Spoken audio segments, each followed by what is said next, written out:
Okay, so let's talk about something that I've been thinking about.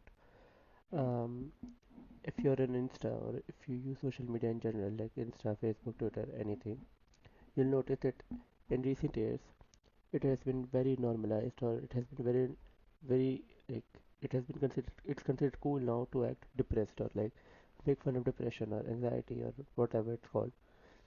Point is, people are taking mental illness as a joke, like, and everyone likes to self-diagnose like these days, like, oh, eh, I can't communicate with people. Oh, I can't talk with people. Oh, that's why ADHD. Oh, my bad. I think that's quite cringe, or not just cringe. I think that people use it as excuses. If that makes any sense. Like for example, it's when I was young, or when I have older cousins, right? And when I asked them that when you guys were young, how how many autistic or how many people with depression did you encounter on your daily basis? Like I think because right now everyone I know is depressed. Everyone I know says that, oh, I have ADHD. Oh, I can't talk to people. Oh, I'm autistic.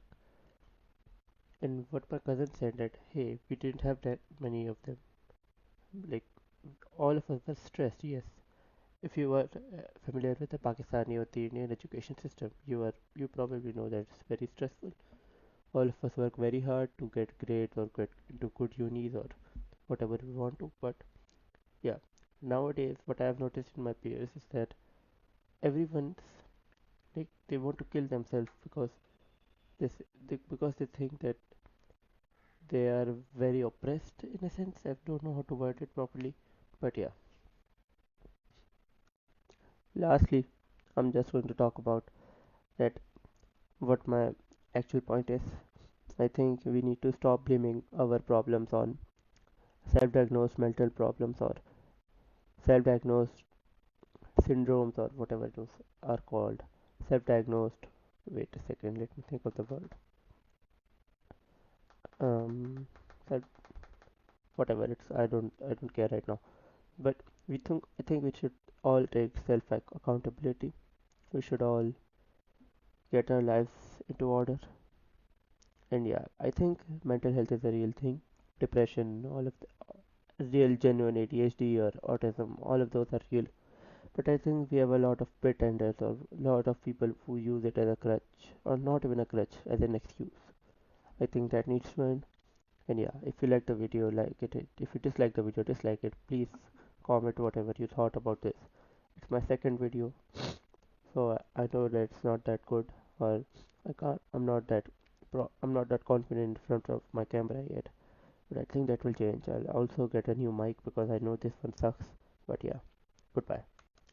Another thing I wanted to discuss was the rampant normalization of mental health in memes. Yeah, I just discussed it, but it's something that I want to talk about or I want to put emphasis on.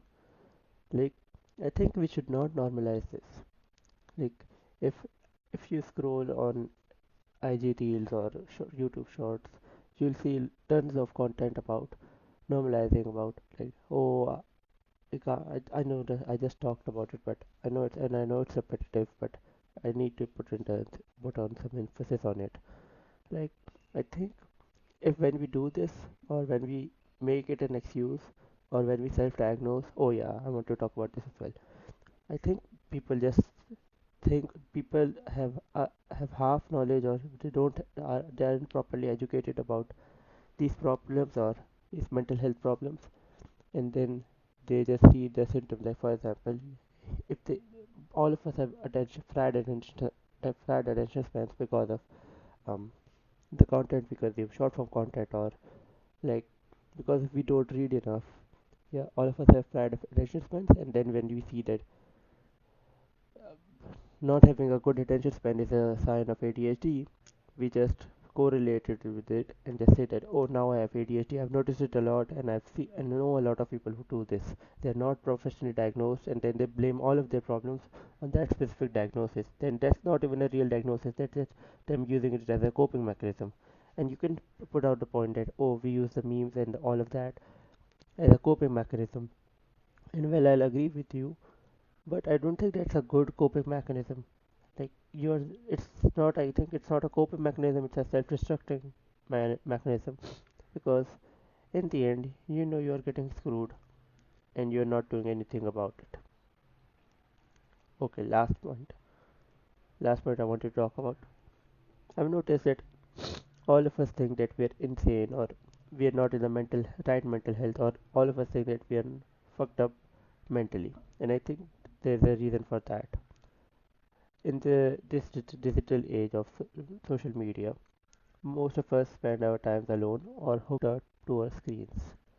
We don't have many friends or meaningful friendships, or we don't have good family connections. Like when was the last time you talked to your cousin, or when was the last time you hung out with them?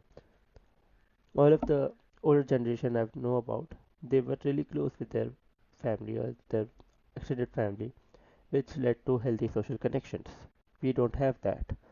So because of that, and with all of the constant content we consume, we consume so much content which we don't even know. Like we don't need to watch 400 hours of Netflix or whatever. All and we sometimes, you know, some people put out the argument that, oh, we use the internet for knowledge or information, like, and some of that most of that information will not be useful for us. Like for example, yesterday I was just mindlessly scrolling on one of my social medias, and I I came across this video of this blue whale. Like I know blue whales are interesting and all, and then I proceeded to waste 3 hours on blue whale research. Like now I know how blue whales work, how long they've existed for, and how big they are, or like this their size comparison with other big animals that have existed. But I think that knowledge will never help me. I don't think I'll ever encounter a blue whale. Even if I do, I don't think it will be an encounter that will require 3 hours of research. These kind of rabbit holes destroy our attention span and just take up time that we could have invested somewhere else. Like for example, right now I have I have these unfinished notes. I'm not prepared for my next test, but right now I try to make this video because it gives me instant dopamine, and I think we are at this I need to fix that for myself. Honestly, I don't think single person can change a society, so I don't know why I'm even talking about this. But hey, I needed to get this all of my out of my chest. Okay, coming back to my point, we spend all of our time with ourselves, which leaves us with two perceptions of ourselves. The first perception is the one that we have of ourselves, the one that's screwed up, messed up, fucked up, because when we spend all of our time with ourselves, we internally process all of our thoughts, like the thoughts that we call intrusive thoughts. Like there's a, right now there's this meme going around that, oh, he let the intrusive thoughts win, or whatever. Or when we think about something really bad, like I think all of us think about road accidents when we are traveling. So I think when we think about that, and oh, coming back to my initial point that we have two sides, two personalities. The first personality is the one that we think is our real self, and the second personality is our social self.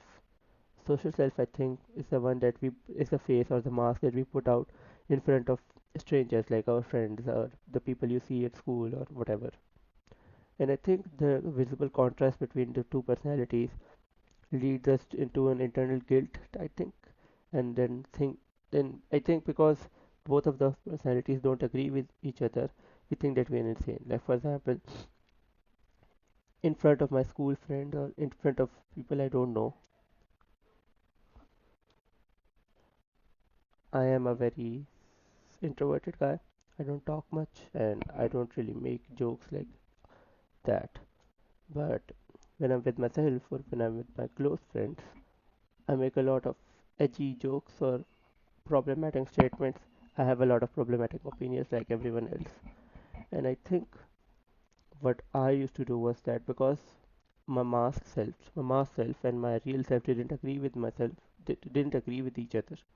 I used to think that I was wrong for having those opinions or having those statements or whatever, or for being my real self. And I think that idea itself is wrong. I think that's called being human. And just because I was being fake in front of other people, that that made me think that something was wrong with me. I know I'm just not getting my point across correctly right now because I'm not that articulate at the moment. But if you get the point, you get the point.